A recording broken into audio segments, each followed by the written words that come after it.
Hello everyone, welcome to a new episode of Midlife Crisis. This is Eclipso The Darkness Within Part 2. If you haven't listened to Part 1, I highly recommend going back and listening to that because I explain what this event, like the story behind how this event came into fruition and stuff, and that is the first half of the event, so go check that out because in this one I'm going to be getting straight into it. I'm not going to be going over anything that I did in the last part. We're just going to get, because I don't have time, we're just going to go straight into the first annual, which is Green Arrow Annual 5. It's written by Sarah E. Byam, with art by Trevor Von Eden, and Frank Springer. So it starts off with this character named Jahovsky, who gives his girlfriend Susie this red bird jewel with a black diamond in it, which would obviously cause her to be possessed by Eclipso if she wears it.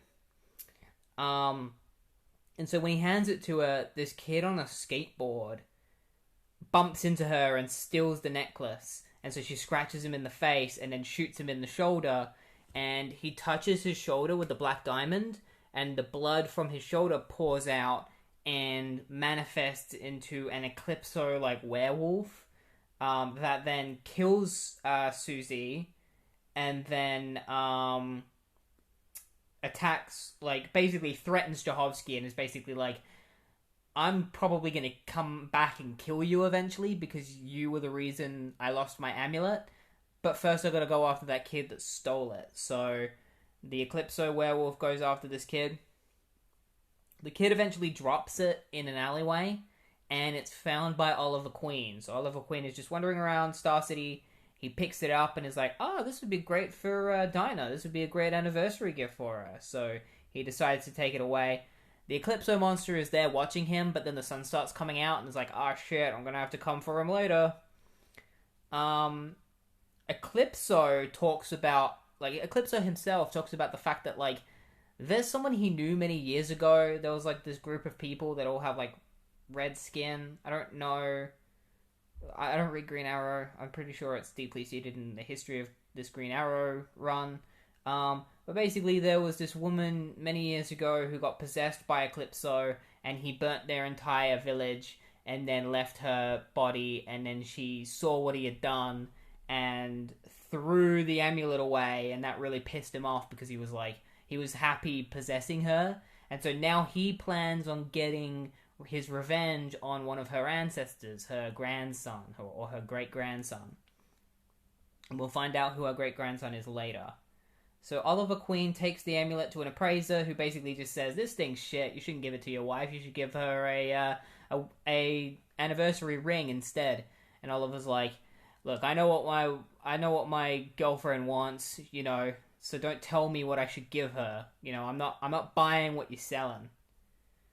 So he goes back to his apartment where he finds Dinah, and he gives her the amulet, and she puts it on, and then she gets possessed by Eclipso.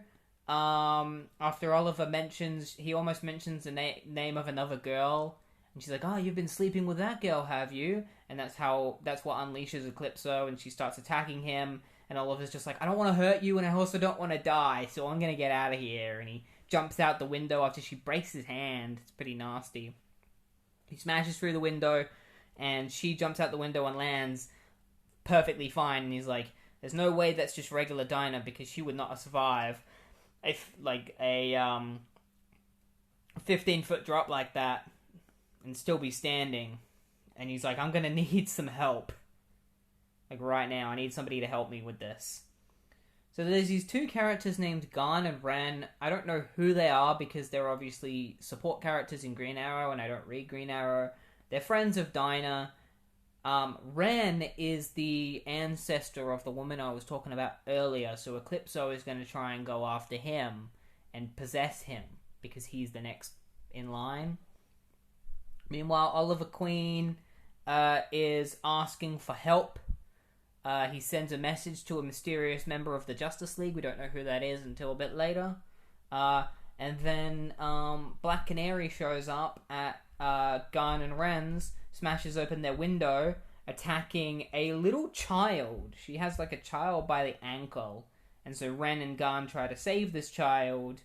and she like climbs up the building, and then like just floors Gon, just kicks him in the face, and then hands him the amulet. And in this one, I guess like the Black Diamond, this specific Black Diamond can control more than one person at a time. In every other annual, it always worked as like, in order to have more than one person possessed by Eclipso, they each have to have their own Black Diamond. But in this annual, they're not going by those rules.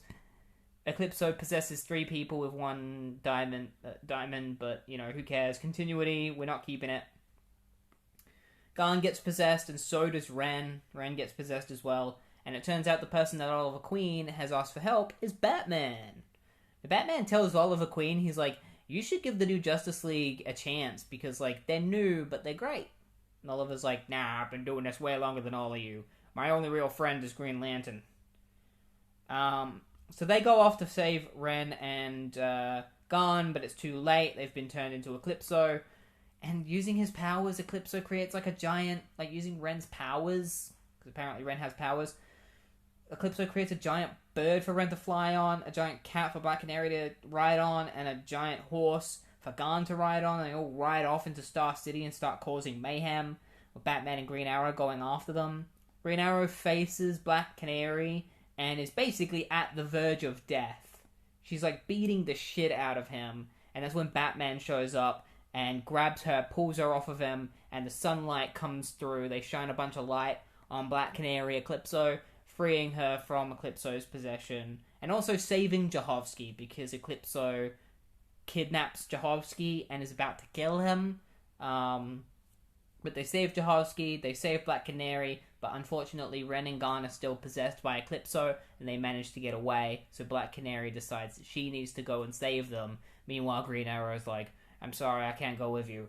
My fucking hand's broken, and you beat the shit out of me, so I'm gonna have to stay here and recover.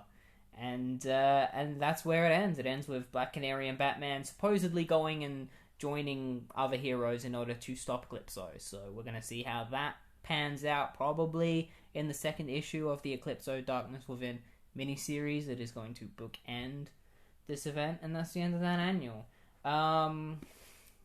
It was fine. I think it would have been better if I was probably reading Green Arrow, because it does heavily rely on you reading that series and knowing the characters, and because I didn't know the characters besides, you know, Dinah and Oliver and Batman, I didn't care. You know, I didn't care about Ren and Gan, because, like, they're just characters that I don't read, you know? And it was a bit confusing because of that. We're going into, like, a backstory of this woman that Eclipso knew that he had possessed in the past. Like, okay, we're creating all this backstory for Eclipso that probably only exists in this one annual. But anyway, the next annual we're going to be talking about is Robin Annual 1. Yeah, the first annual for the Robin series, Tim Drake's very own series that he got in the 90s. Alright, so the next annual we're going to be talking about is Robin Annual 1, obviously. Written by Alan Grant and John Wagner, with art by Tom Lyle and Scott Hanna. So it starts off with Anarchy, aka Lonnie Markin, who is 14 years old at this point, which I had no idea, but like that he was that young, but he's 14 according to this.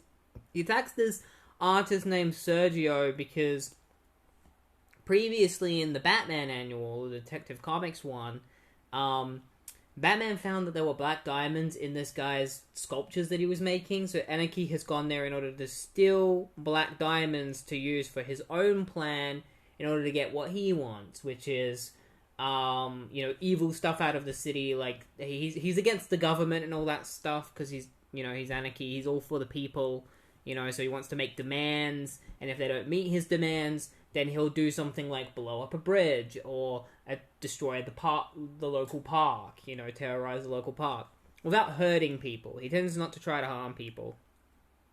So Tim Drake shows up and saves Sergio, and Sergio tells him that Anarchy attacked him, so Tim Drake sees Anarchy and decides to go after him, and he corners Anarchy in an alleyway, but Anarchy throws a spot, but Lonnie throws like a smoke bomb at him. And so while Tim's having like a coughing fit, Anarchy manages to get away. And in order to distract him further, he gives this dude who's angry at the local banks a black diamond.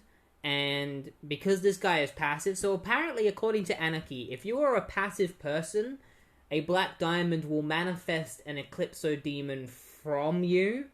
But if you're angry, then Eclipso will straight up possess you. So that's how that works. So this guy gets handed a black diamond, he starts coughing a whole bunch of smoke, and this big smoke Eclipso is manifested and starts attacking the bank, because that's what this guy wanted. The building collapses on the Eclipso, and Robin has, like, Tim Drake has, like, a little solar device which he uses to destroy the smoke Eclipso monster.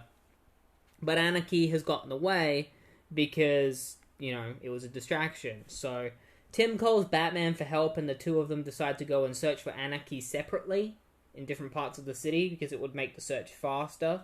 Tim heads over to Lonnie Mackin's apartment, where Lonnie isn't there, so he tries to hack into Lonnie's computer in order to find out what Lonnie is planning. Meanwhile, Lonnie basically says that, like, he's going to use the black diamonds in order to, cause havoc, you know, and get what he wants. He's also going to test out if he can possess himself and then get unpossessed as well, which he actually succeeds in doing later, and we'll see how he does that. Anarchy is the first person to become possessed, but also fix their own possession. It's pretty interesting. So Tim, manages to hack into Lonnie's computer, where he finds out all about the black diamonds and Lonnie's plan. The mayor of the town finds a recording, and he plays it, and Anarchy is on the recording, basically making all of his demands, and he's like, if you don't meet my demands, like, you know, housing homeless people and stuff, then I'm gonna blow up that bridge that you're building, that bridge that you really like. So, Anarchy heads to the bridge, and he possesses himself with Eclipso, destroys the bridge. So Eclipso destroys the bridge, because that's where Lonnie's anger is coming from. He's like, I hate that bridge so much. Gets possessed by Eclipso, destroys the bridge, and then Eclipso tries to foil Anarchy's tricks, because basically Anarchy set up a flare to go off, which would then turn him back to normal. So the Eclipso possessing him tries to destroy the machine before the flare can go off, but he doesn't succeed, and Anarchy succeeds in ridding his possession of Eclipso and having destroyed the bridge. So he got, you know, it's a win-win for Anarchy. So, after that, Anarchy decides that he needs to step things up, because he tries Lonnie straight up calls the mayor on the phone in public, and there's this guy cheering on, like, yeah, fight the power, woo! And the mayor doesn't budge, so Lonnie's like, alright, I gotta step things up a little bit. Tim finds some grains in Lonnie's apartment, which will help him figure out where Lonnie's base is later. He rendezvous with Batman, and they, you know, swap clues and things, figuring out where Lonnie is. Lonnie heads to a bookstore, Tim heads to a bookstore where Lonnie used to be, where they tell him a little bit about where Lonnie, like, you know, how Lonnie grew up, a little bit about his backstory, so we can understand why he's doing what he's doing. Lonnie gets turned down by the mayor, so he heads off to the local park in order to cause havoc there by giving the black diamond to this girl named Cindy, so that she will manifest an Eclipso monster to cause havoc in the park and use that as leverage against the mayor. Tim comes to the conclusion that because he found those grains, Lonnie's base must be in the Orlando Millers, so he heads there and he finds Lonnie's plan to do with the park. So Tim decides to head straight to the park, and when he gets there, Cindy gets possessed by a black diamond, and the black diamond, well, she doesn't get possessed by it, but she causes a demon, like, it's like a giant robot T-Rex to get possessed by Eclipso that starts attacking Cindy's enemies, like her, there's this, like, girl that's really mean, to her and her boyfriend. So this robot dinosaur starts attacking them, and Anarchy realizes what he's done and is like, oh shit, I can't let anyone get hurt, I gotta help. So he starts actually helping Tim try and stop this dinosaur, but you know they fail at like stopping it. So Tim decides one last resort, which is he goes and finds a solar powered car that is at the park, and he drives it onto the roller coaster, and then like the headlights of the car that are like solar powered hit the Eclipso dinosaur, destroying it and saving everyone. And then Tim wraps up Anarchy and is like, hey, you know, like, you can't try and do good by being evil. That's not how it works. And then Tim is also like, but we did work pretty well together. And Anarchy's like, really? Then why am I the one that's tied up? And they kind of like have a little like sitcom like ha ha ha ha ha as they walk off, and Tim takes Anarchy into custody, and that's where the annual ends. This one was a good one. I like this one. It was a good annual. I think this is the first annual I read where I was like, I like this. This is good. I think it's just like Alan Grant is a good writer, and seeing Tim and Anarchy like, you know, meet each other for the first time was really cool, and showing how complicated of a character Anarchy really is, where he's like, he's not a villain, he's an anti-hero, you know, and he isn't out to harm innocent people, he just wants to destroy things that like the government has built, you know, that don't have people in them. And when he realized that what he was doing was actually harming innocent people, he instantly tried to help them. You know, he's still going to jail for what he did, but like he's not a bad person. He just has the worst ways of going around, like of like trying to do the right thing, or trying to do what he believes is the right thing, you know? He's really not that far off from Batman. You know? And that's why Beware the Batman did the whole like, you know, Batman and Anarchy are like yin and yang of each other. You know, they have the same ideals, they just go about it in different ways. But yeah, that's the end of that annual, and the next annual we're going to be talking about is Hawkworld Annual 3, so let's look forward to that. Right, so Hawkworld Annual 3, written by John Ostrander, with art by Luke McDonnell and Roy Richardson. At first reading this, you'd think that it wouldn't have anything to do with Eclipso, because, like, the beginning really doesn't have a lot to do with it, but it does. It does get into the Eclipso stuff, so, you know, I can at least say that that's a good thing John Ostrander did. So it starts off with Hawkman and Hawkwoman fighting a pterodactyl who they blow up, and it just turns into a bunch of smoke. So they go and they talk to this guy named Kaznak, who I'm pretty sure is the same guy from War of the Gods who got all of the artifacts for Cersei. And they believe that he was responsible for creating the dinosaur, but they don't have any proof, and so they're told to leave. And Sierra's like, eventually I'm going to find out the truth, and I'm going to come back, and you're going to have to answer to me. And is she right? Well, of course she is, because it turns out Kaznak hires the Shadow Thief, who is a longtime enemy of Hawkman and Hawkwoman, to go and steal a black diamond for him to use. So he sends the black diamond to Sierra as like a gift to see what it does. Like, he basically wants to test what the black diamond can do. So he sends it to Sierra and she puts it on. And she's going to go and have an interview on this TV network. But it's a setup. The TV network is a setup, and all it really does is it makes her angry, and eventually she becomes possessed by Eclipso. Hawkman doesn't go on there and follow him. Like, doesn't follow her, like, and go on to the show. He instead tries to figure out what Kaznak is up to. So yeah, she goes on the show. She gets angered by this douchey presenter who basically says, like, the City Hall is going to hire you to get rid of all of, like, the people that they consider to be, like, lesser people in the city, and get rid of them all. And this pisses off Sierra, because she doesn't want to work for the government like that. And so she decides that she's gonna stop City Hall, and that's when she gets possessed by Eclipso, is so stupid. When she gets possessed by Eclipso, she's literally flying around like, kill City Hall! Kill City Hall! And she starts attacking the City Hall. And is it, like, it's supposed to obviously be a reference to the fact that, like, there's Carter Hall, and she's trying to kill City Hall. Like, I can see what John Ostrander is doing, and it's fucking stupid. Like, what the hell? So Hawkman shows up in order to stop Shayera's rampage. They have a massive fight, but she manages to beat him, and like he manages to convince possessed Shayera that City Hall is dead. But all this does is it allows Eclipso to now take full control and do whatever he wants now that, you know, Shayera has completed her goal.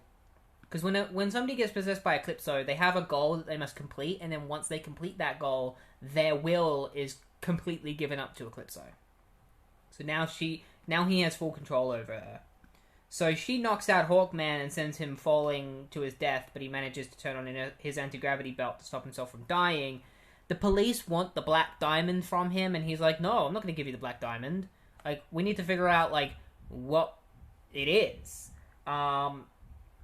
And then Kadar kind of says, like, damn me. Like, and that's when the Black Diamond manifests an Eclipso monster from Kadar. And because he said damn me, the Hawkman Eclipso monster that was created from him starts trying to kill him. It starts trying to kill Hawkman. So it starts chasing him around the city. They have a massive fight. Meanwhile, Eclipso is in his palace going, yes, this is exactly what I want. I can use the power of Shayera and Kadar in order to look for more Black Diamonds, because they can fly. You know? And so, like, having more superheroes that can fly is better for me. So Kadar manages to escape this beast because the sun comes out. So he goes and finds Kaznak and threatens him to tell him everything he knows, otherwise he's going to kill him. And so Kaznak tells him all about Eclipso, and Hawkman goes to the police and makes some solar guns to use against Shayera and the Beast. And then he goes and finds the Beast, and he fights it, and he destroys it with the solar gun. But then he gets attacked by Shayera, and she destroys his solar gun. So he tries to, like... So he's like, there's nothing else I can do. The most I can do is, like, throw the Black Diamond away and send her on a wild goose chase. So he throws the Black Diamond away, and he's like, better not let it fall into the sewers, otherwise you're never going to find it. So Shayera goes to get the Black Diamond. She grabs it as it falls from the sky, because Hawkman is a fucking idiot. He just drops it and doesn't even think about the fact that she'd be fast enough to grab it before it even, like, falls into the sewers. So she just grabs it and then flies off and is like, see ya. Like, I'm gonna go and find Eclipso and enact on his evil plan. And Hawkman's just like, ah, shit. I guess I'm gonna have to go after her in a later tie-in and try to, or a later issue of this series, and try to stop Shayera and free her from Eclipso's control. And that's the end of the issue. This one is fine, but it's also fucking stupid. Like, the fact that, like, Shayera literally tries to kill City Hall was so dumb, and, like, Hawkman's plan at the end of to just drop the Black Diamond, like, he was such an idiot. Like, what? He just drops it and is like, I'm gonna get it lost in the sewers. And then she just catches it as it falls. Like, it's probably one of the stupidest decisions any character has ever made. You know what would have been a better choice? It would have still been stupid, but it would have been better than that. Hawkman could have just eaten the Black Diamond. Or just flown away. You know, and tried to get away from Shayera and maybe lose her. Yeah, it was pretty dumb. But next, we have an annual that could potentially be a lot dumber because of who the character is. It's Deathstroke Annual, so who knows what that's going to entail. It's written by Marv Wolfman, so we know it's probably going to be insane. Because Marv Wolfman in the 90s, like, his writing was insane. Alright, so Deathstroke Annual 1. This one's going to be a bit of a piece of work to explain because it's deeply seated in what's currently going on in Deathstroke, and because I'm not reading Deathstroke, a lot of these characters I'm not familiar with and stuff, so I'm going to try and explain it the best I can. It's written by Marv Wolfman and David Cody Weiss, with art by Gabrielle Morissette and Phil Jimenez. So Deathstroke has teamed up with this character named Pat, who is a member of Gotham PD. She's the current vigilante and not Adrian Chase, because Adrian Chase, I think, is dead at this point in time. So she's the current vigilante. They go to get this guy named Kurosawa, or Kurogosawa, who's being held hostage. So they go and find him because they need to deliver him, or like Deathstroke needs to deliver him to these guys to get paid, because, you know, that's what he's being paid for. So they attack this base, and Deathstroke just, like, Vigilante tries to convince the guy to come with them, and Deathstroke just knocks him out, and she's just like, you didn't have to do that, and he's like, hey, it's getting the job done, let's get out of here. So, there's this board that is currently being sold around. This is relevant to this. There's this electrical board that's being sold around, and so when Deathstroke heads back to the base to these guys that hired him to give Kurosawa over to them, they ask him to go and get this board for them, this circuit board, and that they'll pay him more for doing it. So that's what Deathstroke spends the most of this issue doing, is going after this circuit board. Meanwhile, Pat decides to call Gotham PD because she wants Captain Hall from Gotham PD to help her find Deathstroke, I guess. Yeah. So, meanwhile, Captain Hall is dealing with a guy that's been possessed by Eclipso, but he doesn't know that the guy is possessed by Eclipso. The guy's holding a bunch of people hostage, and then he starts shooting them, and so the cops start shooting him, and it's when they start shooting him that Eclipso unpossesses him on purpose, and so the guy gets shot to death.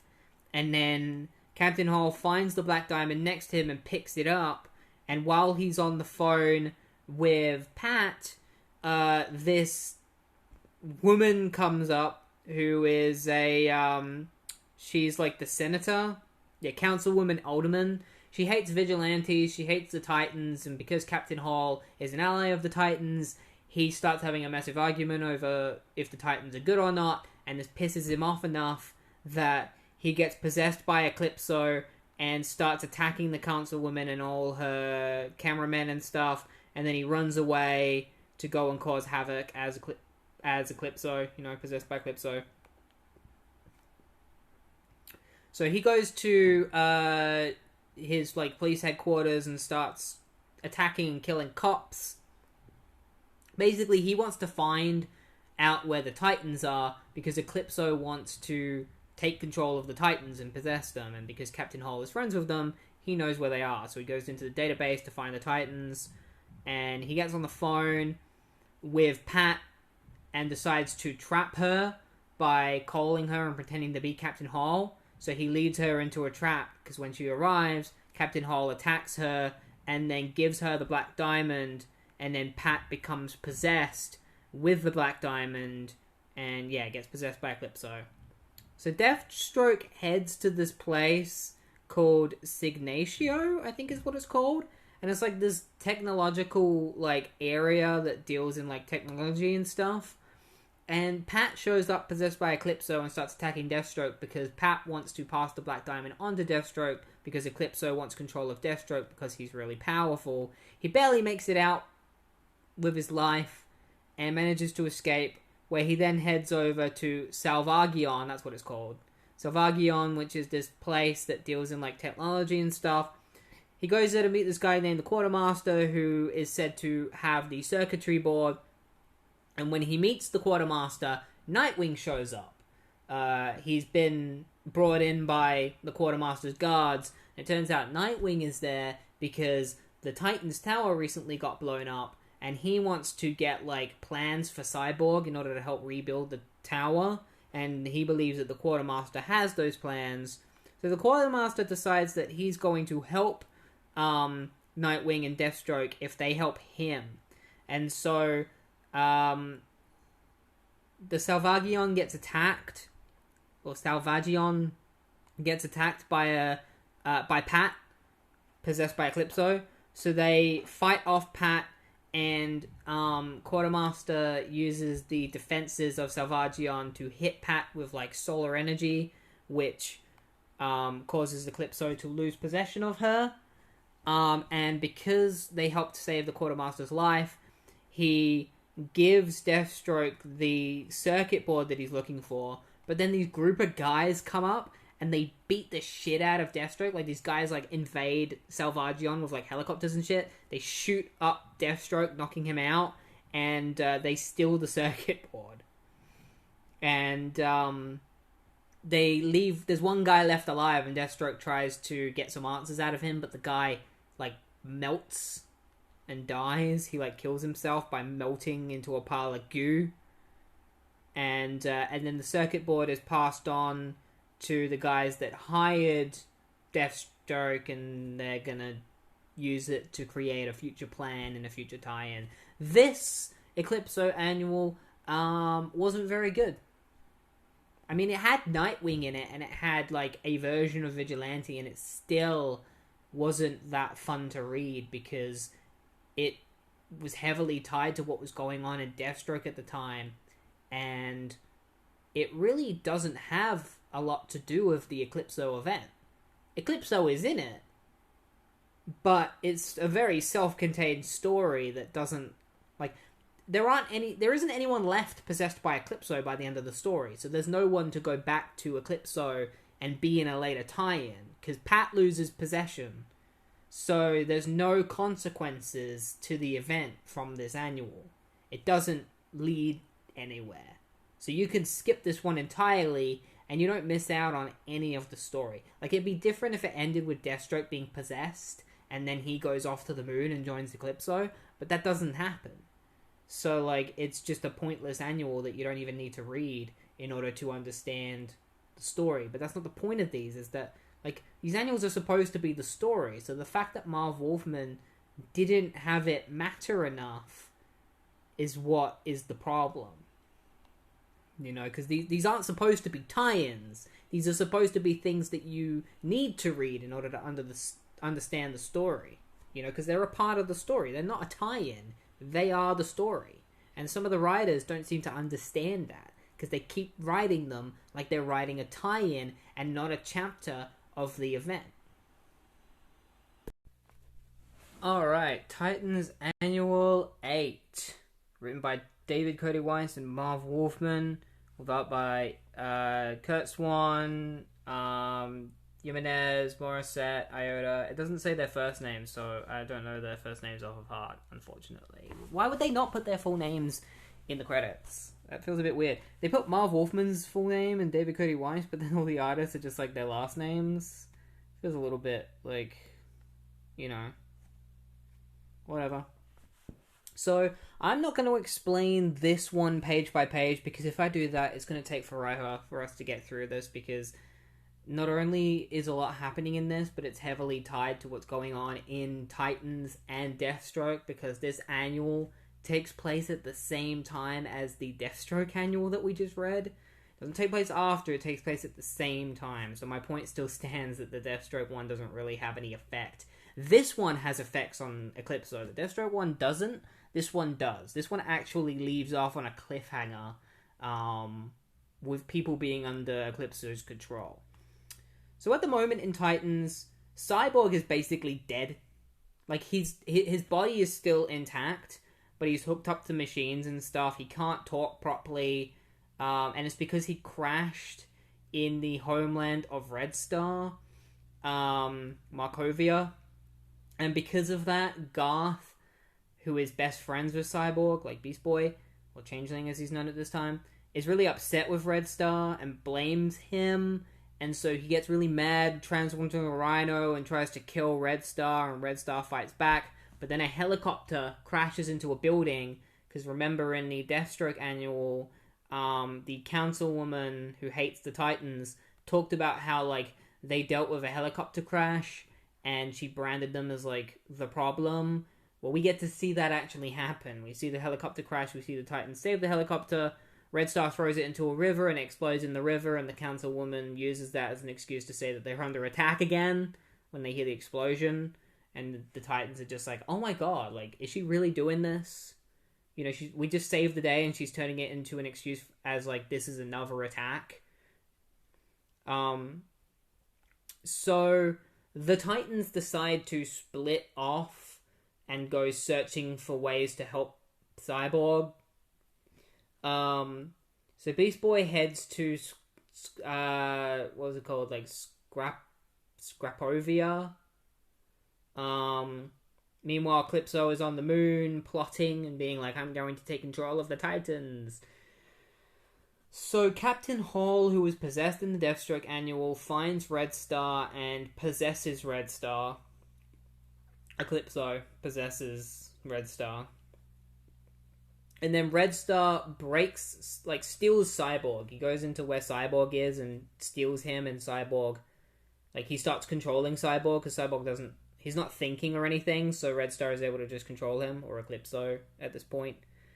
So, Beast Boy goes to, Salvagian, that's what it's called, Salvagian. So Beast Boy goes there, and, he finds out that Cyborg has been kidnapped. So the Titans go there to, and they see so the Titans go there to investigate, and they see Red Star on the news, and so they decide that some of them need to go and stop Red Star and Cyborg. So Changeling goes, and then Starfire and Panther follow him. Nightwing goes to Salvagian, and that happens in the Deathstroke Annual. Changeling comes face to face with Red Star and Cyborg and gets taken control of by Eclipso off panel. We don't even get to see it, but they fight off screen, and then when Starfire and Panther show up, Changeling is already under Eclipso's possession. So Changeling, Captain Hall, Red Star, and Cyborg all fight Starfire and Panther. Captain Hall loses possession, like, Eclipso loses possession of Captain Hall, and Captain Hall almost frickin' dies because building almost collapses on him when he tries to save some kids from the stuff that's currently going on. Starfire manages to grab him. He's still alive, but barely. And so she's like, we gotta get him to a hospital.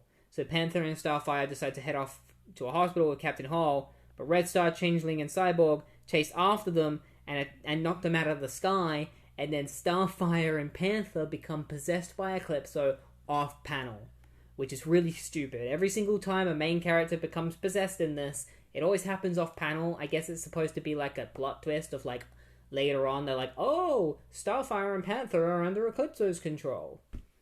So everything that happened in the Deathstroke Annual has just happened. So Nightwing and Deathstroke and Vigilante Pat are, like, in a helicopter heading back to New York, where Nightwing convinces Deathstroke to help him stop Red Star.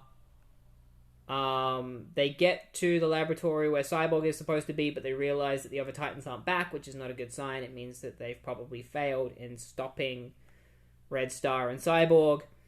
And then they get attacked by a robot created by the Councilwoman known as Shock, which is like a superhero superhero opponent capture / kill unit, or as I like to call it, Shock. So it shows up, it tries to kill Deathstroke even though he's not a superhero, and Nightwing and Vigilante even though she's not a superhero, it still tries to kill them. So it's already going against its main reason for being created in the first place. So they run away from this robot, and it catches up to them and starts blasting them and crap. Massive battle ensues between them and this Shock robot. And eventually they make their way to a museum in order to figure out where, because they figure that that's where they discover that that's where Red Star and Cyborg is most likely going to be. They've tracked them down to this museum, so they head to the museum. Cyborg shows up, and then Red Star shows up, and then the Shock unit shows up. A massive battle ensues in this museum, and then Starfire and Red Star, like Starfire shows up and she's possessed. Panther shows up and reveals that she's possessed. Red Star is there. Everyone's there. They're all fighting each other. Changeling shows up and he's possessed, and he starts fighting Deathstroke. And then Deathstroke ends up getting possessed by Eclipso because Black Diamond drops right in front of him. So now he's possessed. And, yeah, they managed to blast the Shock unit through a wall. Like, the guys that are all possessed by Eclipso, they blast the Shock unit through a wall, creating an opening for them to escape from Nightwing and Vigilante, who are the only people left that are not possessed by Eclipso. So the Eclipso-possessed characters all escape, and Nightwing and Vigilante are left behind, and Nightwing is like, I've got to figure out where they are, and I've got to save my friends, and I guess I've got to save Deathstroke too, because they're all possessed by Eclipso, so I'm gonna figure this out. And that's where it leaves off. That's where the annual leaves off. And Nightwing goes to do that. So, yeah, this annual, not good. Not good at all. Way too much going on. It was really hard to explain what's going on, because it was literally just like, this person becomes possessed, and then this person becomes possessed, and then this person becomes possessed, and then a massive fight happens, and then they escape, and then another big fight happens, and then Deathstroke gets possessed, and then they blast the robot through the wall, and then they all, like, that's literally how the story is told in this. There's a lot of dialogue, obviously, that they're saying shit, but, like, it doesn't really add anything. And that's the thing with Marv Wolfman, is that, like, sometimes he's just a little bit too wordy. You know, he doesn't know when to stop saying things and show it instead. You know, he has to have a million speech bubbles every single page. Reading this was a slog. Took almost half an hour for me to get through this. And that was reading consistently. That's how bad it was. Alright, so now we're talking about the Justice League Europe Annual number 3, written by Gerard Jones and Will Jacobs, with art by Tim Hamilton and Romeo Tangal. So this one continues from, like, the JLA, and it also incorporates what happened in the the Green Lantern Annual, because that was also written by Gerard Jones. So Wally West and Hal Jordan, who are both possessed by Eclipso. I actually forgot Wally was possessed by Eclipso. That's how long this event has been. Like, I forgot that. Like, when I saw it, I was like, oh yeah, Wally's possessed. So they're in London looking for the Justice League Europe, whose headquarters are in London, because obviously they want to take control of members of the Justice League Europe, like Power Girl, who is very powerful, Dr. Light, Metamorpho is a very powerful member. As usual, Justice League Europe having massive arguments, and they have a huge blowout, and Silver Fox decides to leave, and so does Power Girl. Like, they both leave in order to blow off some steam, because they're both angry at the JLE for just being annoying, and also angry at their own lives, because, like, Silver Fox doesn't really want to be Silver Fox anymore. She only really joined the Justice League Europe because the men on the team were very handsome, but now that's not enough to keep her around anymore. And Power Girl is annoyed because, like, she doesn't feel like she has any kind of purpose, because she's a character that doesn't really have a purpose in DC, and DC doesn't know what to do with her, because, like, her whole thing was that, like, she thought she was Supergirl, turns out she wasn't Supergirl, and now she's just kind of like, what do I do? Like, who am I? You know, am I just a copy of Supergirl? Like, am I this character that DC created, and I'm just here to exist because DC doesn't want to kill me off or get rid of me? And so I'm stuck in character limbo. Silver Fox heads to her sister and basically is just like, hey sis, why don't you become Silver Fox again? She's like, what are you talking about? Like, I'm not gonna become, like, you're already done being a superhero? Like, you weren't even a part of the team for very long. I thought you liked being on the team. And then Silver Fox calls Metamorpho, and it's basically like, hey, do you want, like, we're gonna watch, like, the Three Stooges movies. Do you wanna come watch it with us? And Metamorpho's like, what? Alright, sure. I'll see you soon. And so Silver Fox and Metamorpho plan to meet up together at the headquarters. Power Girl is angry, and whenever she's angry, she needs to go and drink diet soda because she is addicted to diet soda. So she goes and demands diet soda from a local store. Elongated Man gets a call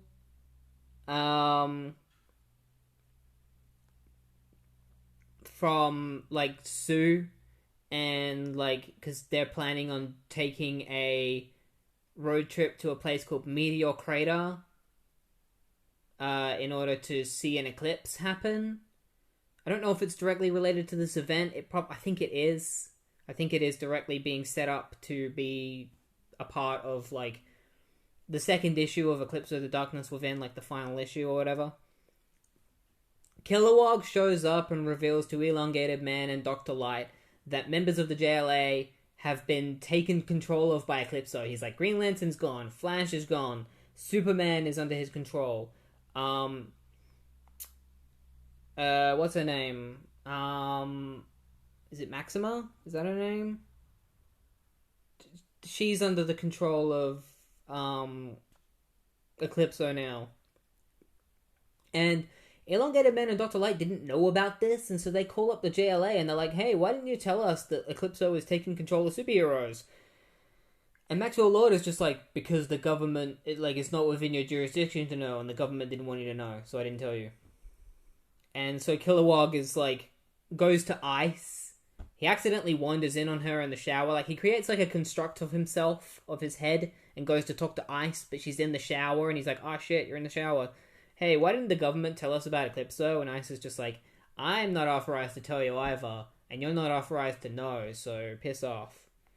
And so yeah, they basically just give the middle finger to the JLA, and they're like, you're not important enough to know what's going on with Eclipso. So yeah, Silver Fox makes her way back to the headquarters where Aquaman, because Aquaman's there, he's a member, where Aquaman and the others are, and she was followed by Green Lantern and Flash, but because she didn't know that they were possessed by Eclipso, she just let them follow her. She's like, oh yeah, Green Lantern and Flash are here. And Kilowog's just like, what? And that's when Green Lantern and Flash break in and start just, like, trashing the place, fighting Aquaman and everyone. Flash throws a bunch of black diamonds all over the place, and then Green Lantern and Flash leave the building. Aquaman takes a closer look at the black diamonds, and then Kilowog is like, hey, don't grab that, you might get possessed.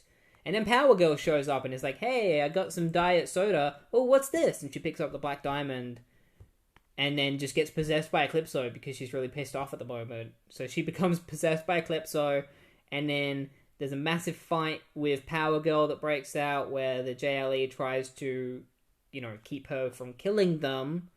Kilowog keeps her restrained in a construct cage, and then when Dr. Light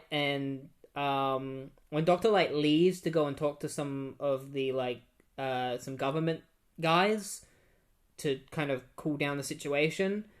Remember how people were disappearing in a blinding light earlier, like Lex Luthor and stuff, and then writers just forgot about that and forgot that was happening? Well, that happens in this issue. So Dr. Light sees this mysterious light and she gets kidnapped, like how Blue Beetle did and how Lex Luthor did. Elongated Man goes and visits Catherine, and she forces Maxwell to tell them everything about Eclipso and let them help with the Eclipso stuff. She's like, if you don't let us help you, I'm going to take away all your funding. And Maxwell's like, you can't do that. Alright, fine, I'll tell you everything. Kilowog leaves and then sees the blinding light as well, and so he disappears too. And I'm starting to wonder if this blinding light might be Phantom Stranger, because he showed up to Eclipso in the first issue to say, "Hey, I'm warning you, if you try anything, I'm gonna fuck you up." And he's the only character I can think of that would have the ability to show up to different heroes within a light and like draw them in. If it's either Phantom Stranger, or it's someone like the Spectre, because the Spectre is also related to Eclipso because he is the current Spirit of Vengeance, while Eclipso was the former one. So Power Girl shows up again and fights Elongated Man, Aquaman, and Silver Fox. Basically, the three members of the JLE that can't do anything against her, so they just get the shit beat out of them. Because they can't beat Power Girl. She's got Superman's powers. So they almost die. Like, she just beats them up in the air, and they all fall from the sky to their deaths. But then they all get caught by Metamorpho because he just happens to show up at the right time. Turns into a net, catches them all, and he's like, "Hey, I'm here." And they're like, "Oh, you better prepare yourself. Turn into something that's going to help us fight, like, the Flash and Power Girl and the Green Lantern." And so he turns into a golden umbrella. He's like, "This would be able to protect you from all their powers." Meanwhile, Green Lantern, Flash, and Power Girl all go off to find Eclipso again, and Eclipso is like, "The final stage of my plan is finally coming to fruition." And then Catherine reveals to Sue Dibney about the meteor crater, like the place called Meteor Crater, where there's going to be a lunar eclipse, and they mark it on their little map, and that's where it ends. It just ends with them being like, there's a lunar eclipse that's going to happen at this place called Meteor Crater, and I think there's only 3 annuals left, and then we're done. I think we just got Superman Annual 4, Batman Annual 16, and then we got the final issue of Eclipso The Darkness Within, and then we're done with this freaking event. This one was definitely better than some of the other annuals. It still wasn't great. It was still a bit of a slog to get through because Gerard Jones's writing can be a little bit like too grounded, where there's just a lot of talking and stuff, but it's not interesting conversations that are going on. But it wasn't bad, and especially comparing it to some of the annuals that I did not enjoy reading, this one was definitely more palatable. I still wouldn't recommend, unless you're really deep in DC and you're like, I'm gonna read everything, then I'd be like, yeah, read this event. But most of the time, like, if you're just a general reader, I'd be like, skip this one. Read a different event. I mean, if you want to read it, but like, definitely, if you don't have the time, if you only have the time to read very specific comics, or you only have a certain amount of time to dedicate to comic books, then yeah, give this one a bit of a miss. Give this one a miss.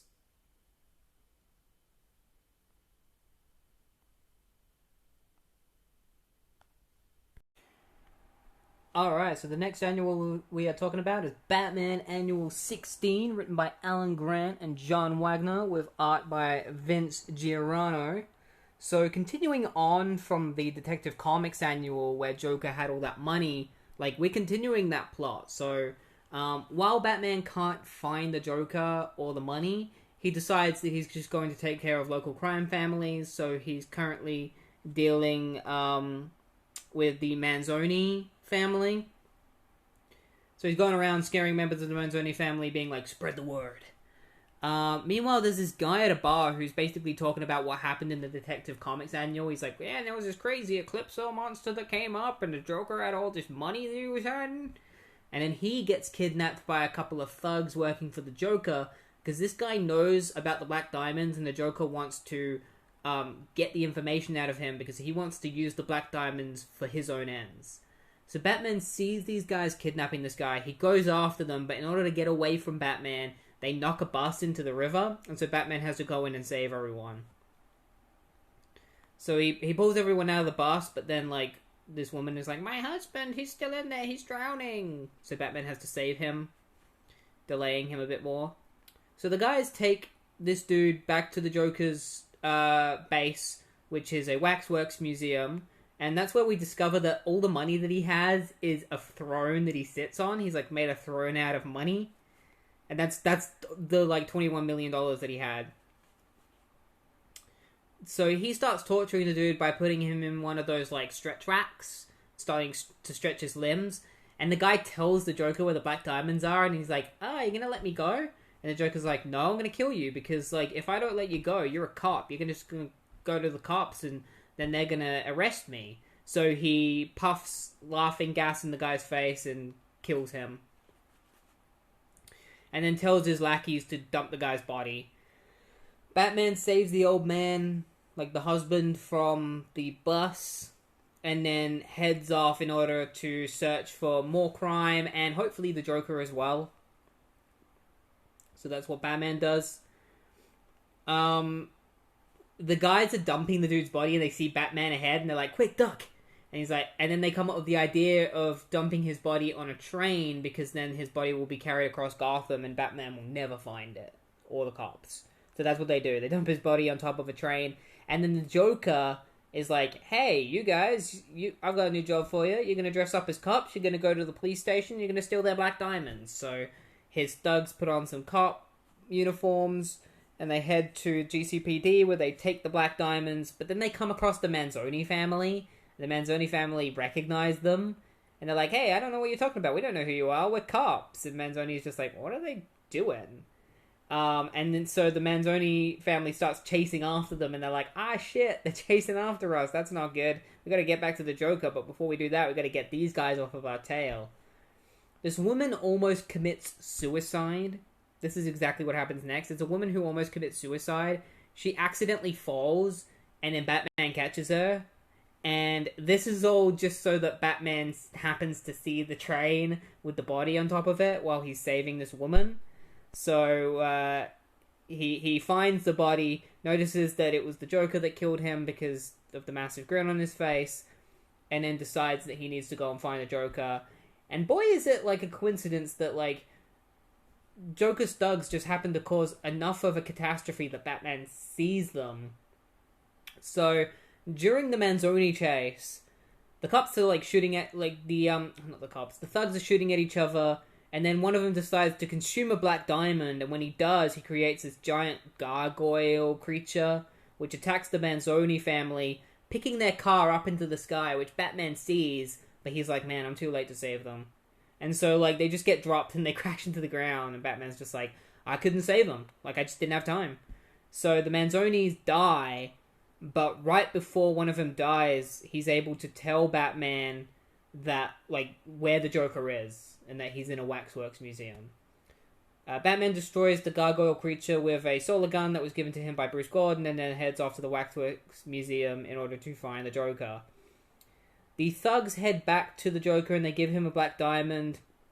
Batman shows up at the waxworks museum. The Joker uses the black diamond on himself and transforms into a Eclipso, like a really buff Eclipso Joker. And then Batman is like, "Alright, I guess I'm going to have to use a black diamond myself because that's the only way I'm going to beat him." So he uses it on himself and becomes a buff Eclipso Batman. And then Eclipso Batman and Eclipso Joker fight each other throughout the city. Just these two hulking versions of themselves. It's kind of like this is what inspired Arkham Joker. Because it's pretty much the same thing. He almost looks exactly the same. So they have a massive fight. And they realize that, like, they can't even beat each other. They're going to be fighting forever. Because when Eclipso is possessed by somebody, he has to enact their revenge before he gains control of them. And so, because their goal is to, like, Batman's goal is to beat the Joker, Joker's goal is to beat Batman, and they're both possessed by Eclipso, so they are completely invulnerable, they can't kill each other. So they fight until the sun comes out. And then after the sun comes out and they lose Eclipso's possession, Batman knocks the Joker out and then takes him off to Arkham Asylum, and that's where the annual ends. And Joker's thugs get caught by the police. One of them gets shot because he's stupid and shoots at the cops, and then the other two get taken away. And that's where it ends. And I will have to say, this annual, definitely a step up from the other ones. It's still not, like, groundbreaking in any way, but, like, the Joker and Batman fighting each other as while possessed by Eclipso was really cool. Like, it was really fun to see. And the art in this is pretty wacky and crazy. It might not be a lot of people's taste. I like it. I'm not a huge fan of the Joker's design in this. He looks like a You know, he looks like he's like 120 years old. He's got like a really frail neck and shit. But I really love Batman's design in this comic. He definitely has a bit of a demonic look to him, which I really like. His ears kind of point in a little bit at the top, which kind of make him look a little bit like devil horns while still looking like bat ears. This one was fun. It's pretty good. I enjoyed it. Alright, so the next annual we're going to be talking about is Legion Annual 3. I thought the Batman and Superman ones were the final annuals, but they weren't. Legion is. So it's written by Barry Kitson with art by Mike McCone, John Dell, Jack Torrance, Peter Gross, Bob Smith, and Jimmy Palmiotti. So it starts off with Lady Quark and Quell Dox are looking for black diamonds. They find this guy named Mickey, and they basically tell him to tell them where to get these black diamonds. They threaten to melt his face off if they don't tell him. So he takes them to this bar full of bigots who hate aliens and stuff, and Quell is obviously not a fan of that, but he's just there for business to get these diamonds. Meanwhile, the rest of the Legion are currently discussing with Union leaders in order to have like a banquet with them, so that they can see if like Earth will allow them to operate without being obstructed by the police. And this reporter asshole starts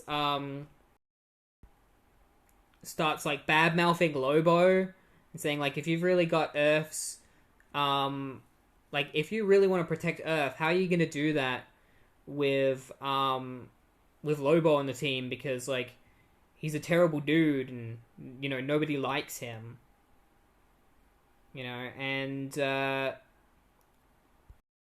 they get pissed off at him for bad mouthing Lobo, and so they take away his mouth. And then they head off. And meanwhile, Lobo is hanging out with this character named Xena. I actually had to look up her name before I did this. That's a little look into this because I forgot her name because there's so many characters in this. He's hanging out with Xena, and he's pissed off about this reporter bad-mouthing him, and Xena's just like, hey, why don't we take your mind off it with a game? I got a parlor game for us to play. So they decide to play some games together. The Justice League are at the UN with the Legion. They're just there, and like, I guess they're there because we're supposed to set up that the Justice League exists in this issue, because they're going to be back later. They're going to be a bit more relevant later, but it's Booster Gold, Fire, and Ice are just there as well. They don't really do anything until later. Quell Dox meets this guy named Kirk, who is the one who has the Black Diamond. Basically, he tells them that like if they want the Black Diamond, they got to take it from him. And Quell Dox and Lady Quark are willing to do that. So Kirk uses the Black Diamond, becomes possessed by Eclipso, and has a big fight with Quell Dox, in which Quell Dox and Lady Quark just blasts him in the face and knocks him out, and then Quell Dox takes the Black Diamond from him, and then everyone tries to stop them from leaving, and Lady Quark just kills them all. It's assumed she kills them all because he just says neutralize them, and she just blasts them, and you see their silhouettes get blasted, and they are all just like lifeless on the ground. And then they give Mickey some money, and Quell Dox is like, I'll be in touch. And Mickey's like, you will? So they head back to their little headquarters, and Quell Dox is like, hey, Lady Quark, look after this Black Diamond. And Lady Quark's like, what's so special about this Black Diamond? And Quell Dox is like, I don't really know exactly what it is, but I think there's some kind of like alien intelligence inside of it that possesses people. I heard about Superman getting possessed and Green Lantern getting possessed, so it must be real powerful. So I want to find the secrets behind it and see if we can use it to our advantage. Because Quell Dox is kind of a dick in this. I mean, he always, like, the Brainiac characters are always kind of dicks, except for Brainiac 5. But, like, Quell Dox is just an asshole throughout this whole comic. So Quell Dox and the gang go off to dinner, and they tell Lobo to stay behind because he's just going to ruin the dinner because he's Lobo. So he has to stay behind with Lady Quark, and Lady Quark shows him the Black Diamond, and Lobo takes it from her, and she's like, what are you doing, Lobo? Give it back to me. And he's like, hey, I'm just messing around. Hey, what if I eat it? Like, how fun would that be? Maybe I'll eat the Black Diamond. And she's like, no, and she hits him with a beam, knocking him over. And he's like, whoa, I almost dropped the Black Diamond. And he catches it. And then he's like, why the hell did you shoot me with that beam? Oh man, I'm so angry. And then he gets possessed by Eclipso and starts fighting Lady Quark. And he just beats the shit out of Lady Quark. Like, just beats her up so hard that, like she just gets knocked out. And then Xena walks in, and Eclipso is just like, alright, I'm coming for you. And he starts chasing after Xena. Lobo Eclipso starts chasing after her throughout the whole building. So we got Eclipso possessed Lobo just trashing the place. Xena is like hiding from him. She tries to use her powers to like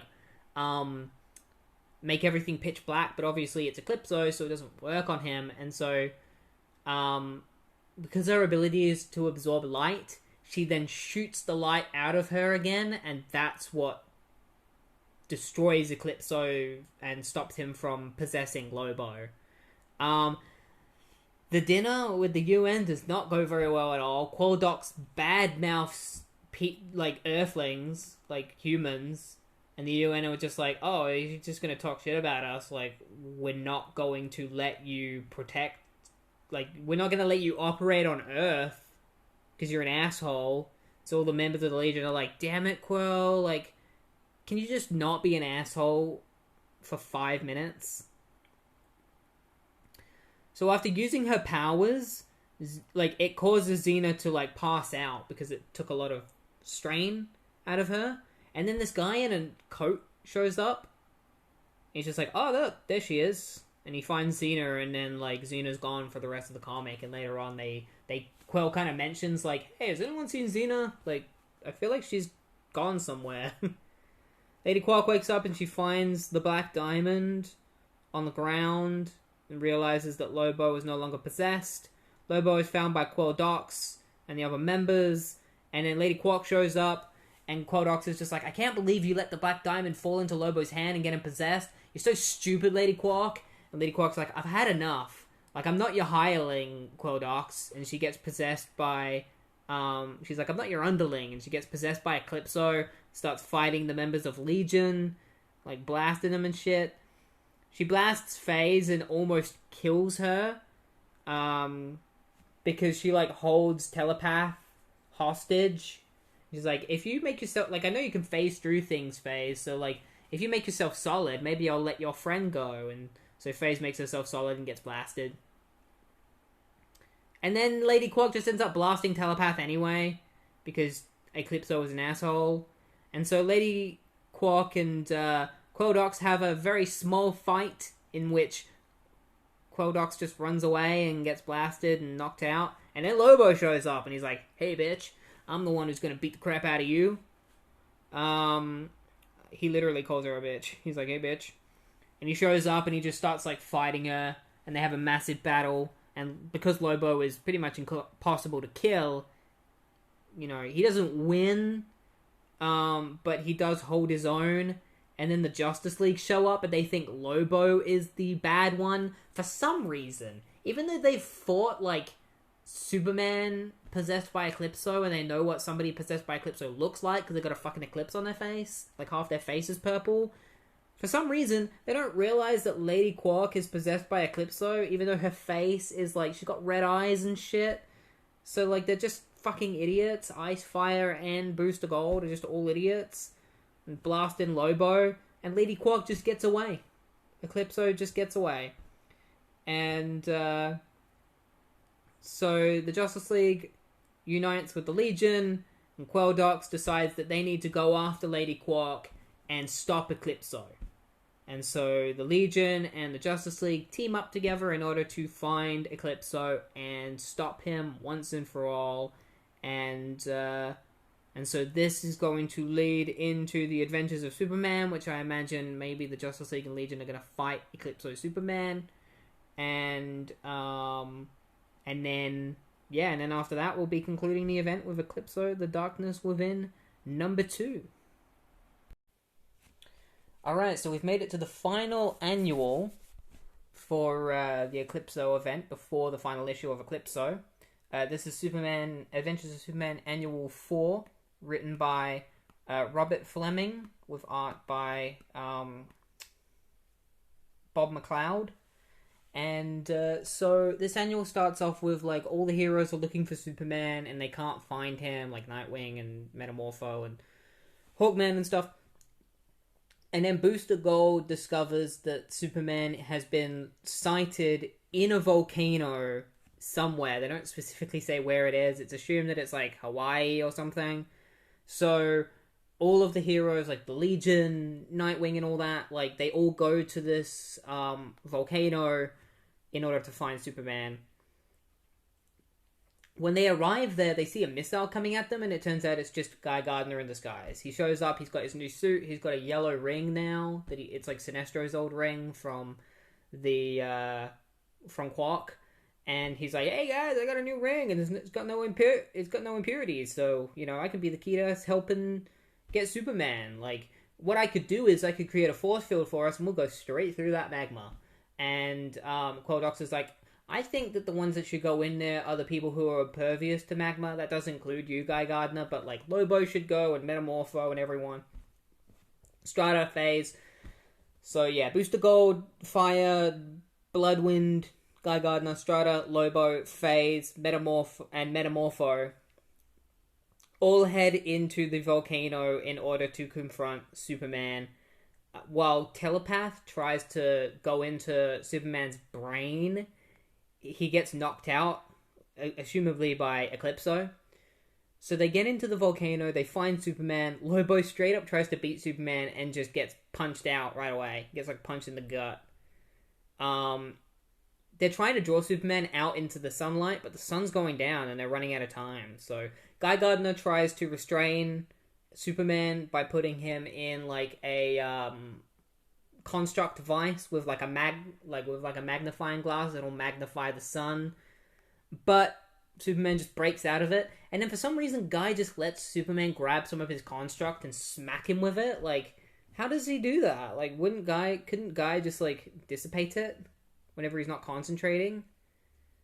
I thought that was kind of dumb, that Superman was able to use Guy's construct against him. Like, that doesn't make any sense. So they all team up on Superman, and obviously he's Superman, so he just deflects all of their attacks and, you know, hits them all. And so Metamorpho decides to morph with the volcano and try to create an eruption. So Superman's like, shit, I gotta get out of here because, you know, they're gonna erupt me into the sun. And Lobo's like, you're not going anywhere, and grabs him and tries to keep him in the volcano so that the eruption can happen. And it does. The eruption goes off and they all get shot out of the volcano. But it's too late. The sun's already gone down. And Eclipso's just like, ha ha ha ha. The sun's down and I still have control of Superman. My plan has succeeded. And then Lobo's like, well, I guess I'm going to have to kill you now, Superman, since there's no way we can free you. So Lobo and Superman start having a massive fight. Meanwhile, a bunch of the heroes go to get the villagers out, because the volcano has just erupted and lava's going everywhere, so they get some boats for them, and Aquaman calls some whales in order for them to get to their safety.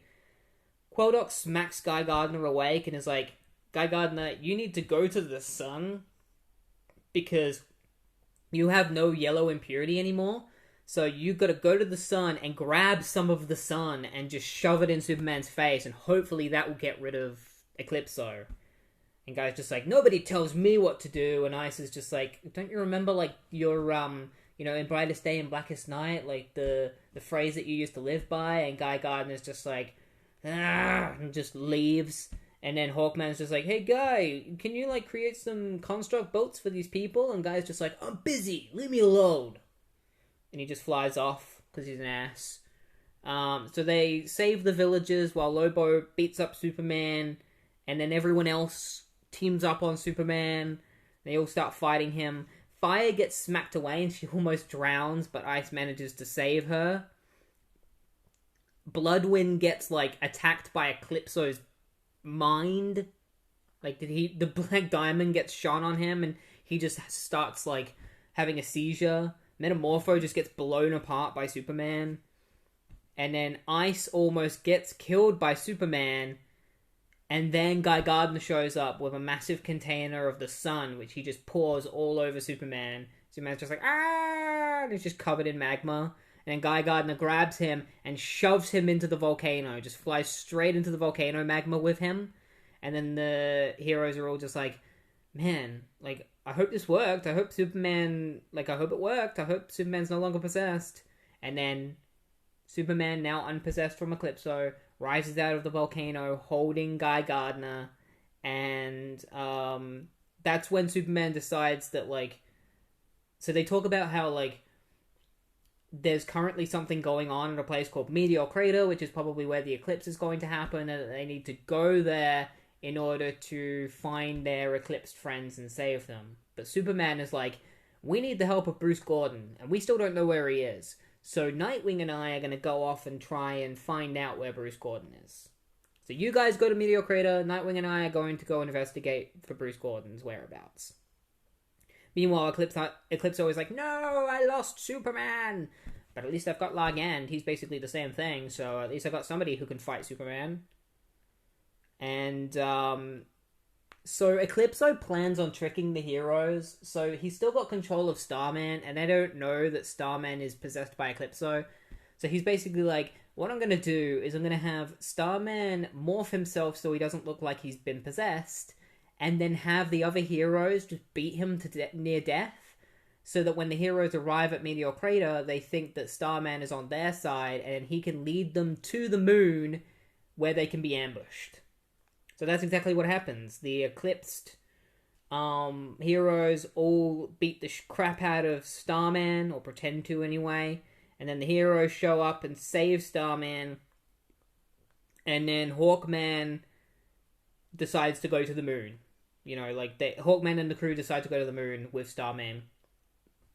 Meanwhile, Superman and Nightwing go and investigate. They go to all the different locations where the people have disappeared, and the one thing... So they don't know what happened to them. There's no clues as to their whereabouts. But they have discovered that Bruce Gordon was at every single location that somebody disappeared. So they've come to the conclusion that Bruce Gordon must have something to do with this. So Dick decides to head off with Hawkman and the other heroes to the moon, because that's where the Titans are, and he wants to save his friends. And Superman's like, I'll go find Bruce Gordon by myself. So he heads off to a planetarium, which is where Bruce Gordon was supposedly last seen. Or at least, not last seen, but like all the people that have been kidnapped have all been part of like a board of solar energy scientists for this planetarium. And they've held meetings there and stuff. So he heads to the planetarium. He realizes that somebody has entered here recently. And he finds a door and he opens it up because he uses X-ray vision to know how to open up the keypad. And when he opens up the door, a big flashing light comes out, and Superman's just like, no! And then that's where the annual ends. It ends right there, and we leave it on a cliffhanger, and we're going to see the conclusion to this story in Eclipso The Darkness Within, Issue 2. So yeah, get ready for the conclusion to this event. I'm looking forward to seeing how it ends. And so we've made it to the final part of the event, Eclipso The Darkness Within, Issue 2. This is it. This is the final. So the heroes rendezvous with the Eclipso-possessed heroes at Meteor Crater, and then the eclipse happens, and a massive beam shoots from the moon, teleporting all of Eclipso's eclipsed heroes to the moon, and the heroes are like, ah shit, what do we do now? Starman's like, we gotta go to the moon, we gotta go to the moon, we gotta go to the moon right now. And Vildox is like, hey, we're not going to the moon right now. Calm your farm. We're gonna go and create a proper plan of attack, because we're not just gonna step in stupidly. So Starman is kind of like, I think it's kind of funny how, like, possessed Starman was there to try and betray them. But, like, they're kind of not going with his plan right now. Meanwhile, Eclipso shows this new ability where he can mold with, like, other members, like, with his eclipsed beings and, like, fuse them into his body to add to his power. So he starts doing that. He starts fusing with all the heroes that he's possessed into, like, one giant, massive, blobby Eclipso. It's really gross. The heroes all have a meeting where they plan their advancement of attack, where they're going to just head to the moon and just attack Eclipso head on and kill him. But some of the heroes don't want to kill him, so they're a bit. It's like half and half. Like Phil Doctor's like, we're gonna kill Eclipso, and then the other heroes are like, but we don't want to kill Eclipso. Like, killing is not the answer. And then Starman's just kind of like, can't we just go to the moon already? Do we really have to do this kind of plan? Metamorpho's just like, dude, chill. We're going. Alright? So they head to the moon, and, like, they're heading to the moon in their ships, and Eclipso sends Largan to deal with their ships so that they can't attack. Because, basically, they plan on attacking Eclipso's palace with their ships, and Eclipso wants them to enter the palace, so he gets Largan to go and, attack their ships, and force them to land on the moon. So Largan goes and like rips up their ship's fuel and shit, and causes the ships to crash onto the moon. Guy Gardner uses his ring in order to save the ships and have them land safely. So they arrive on the moon and they find the palace, and Starman is like, we gotta go in there. And Queldox is like, I hope you're telling us the truth, Starman, because if you're not, you've got a lot to answer for. And so Starman just barges into the palace with everyone, and then reveals that he's possessed by Eclipso. He's just like, I was Eclipso the entire time, and everyone's just like, no way, what the hell, you're Eclipso? And then Eclipso's just like, haha, you're all angry because Starman betrayed you. Alright, you're all possessed by me now. So they enter the palace, and they're just like, they get angry because Starman betrayed them, and then instantly, they're all possessed by Eclipso. So Eclipso has possessed everyone except for Bruce Gordon and his crew and Superman, because it turns out Bruce Gordon was the one going around kidnapping people because they were planning on attacking, like invading Eclipso's palace in order to save everyone, and I guess they had to wait until everyone had been captured. So Eclipso absorbs all of the heroes into him, and then Bruce Gordon shows up, and the crew. Bruce Gordon and his crew show up with Superman and everyone. They all, like, got Ghostbuster devices, like big, massive flashlights, and they start fighting Eclipso's army of possessed heroes and freeing them of Eclipso's possession. Largan fights Superman, and Superman just beats the crap out of him. Like, their fight isn't very long. They fight each other, and Superman just goes bam, bam, bam, bam, bam, and just, like, knocks him out. And all of the heroes, one by one, they get freed from Eclipso's possession. But even after they free everyone, including Largan, Eclipso's just like, you still haven't won, because you don't realize that, like, I absorbed all of their power, and so now I can show you my true form. And he becomes the palace, and starts crumbling the palace around them. And Bruce Gordon is like, Ola, you get out of the palace, I'm gonna stay behind, I'm gonna blow up the palace and hopefully kill Eclipso with it, and, like, sacrifice myself. But Starman stays behind, and is just like, hey, I'm here to interfere. I'm not going to let you just kill yourself, Bruce Gordon. I'm going to get you out of this explosion. But when the heroes escape from the palace, Eclipso shows his true form, and he's just a giant Eclipso. He's just like, this is my true form. I was previously masquerading as a supervillain, but now you see me as the god of vengeance that I really am. And then Starman is just like, when I previously fought Eclipso, my only chance of fully defeating him was killing myself, like, was sacrificing myself, and I couldn't do it back then, but this time I'm determined to do that. So he flies straight into Eclipso, and it's just like, come here, you son of a bitch, and he just smashes into Eclipso, and blows up, sacrificing himself and destroying Eclipso's giant form. But Eclipso isn't dead. Starman's sacrifice just gives the superheroes the opportunity to actually kill Eclipso. Or at least, it gives Bruce Gordon the opportunity.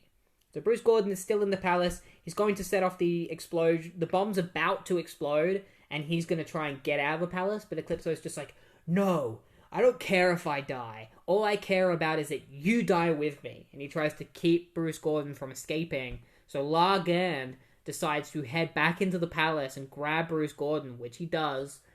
The explosion goes off, and then Largan flies out of the explosion with Bruce Gordon, and they assume that, like, Largan is like, I can't feel Eclipso in my mind anymore, so I'm going to assume that Eclipso is dead, and that we succeeded. So they've saved Bruce Gordon, everyone's been unpossessed, and Bruce is basically just like, the moon is safe now, but that doesn't mean that Earth is going to be safe from Eclipso forever, because I just have a feeling that, like, he's not dead. and that he probably will come back, and we got to be ready for that. And so they head off to Earth to face Eclipso possibly another day.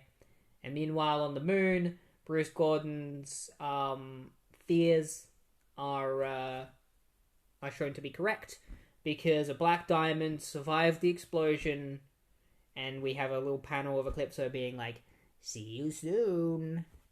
And if you want to find out about more of like Eclipso and see what he gets up to after this, you can read his new ongoing series that went on for way too many issues. I think over 20 issues. And that's it. That is Eclipso The Darkness Within. There is another issue like after this. It's the first issue of Valor that kind of acts as a bit of an epilogue, but it's just Largand under his new name of Valor, just like feeling guilty about what he did when he was possessed by Eclipso, even though he didn't really do anything. He was just in the palace the whole time. He's just like, I'm so guilty over everything that I've done. And it's just about him getting over that guilt and trying to be a hero. And also, the only reason he's called Valor is because when he saves Bruce Gordon, Superman was like, that was an act of valor. And that's going to be your super name now. Like, it's going to be your superhero name now. But yeah, that was it for Eclipso The Darkness Within.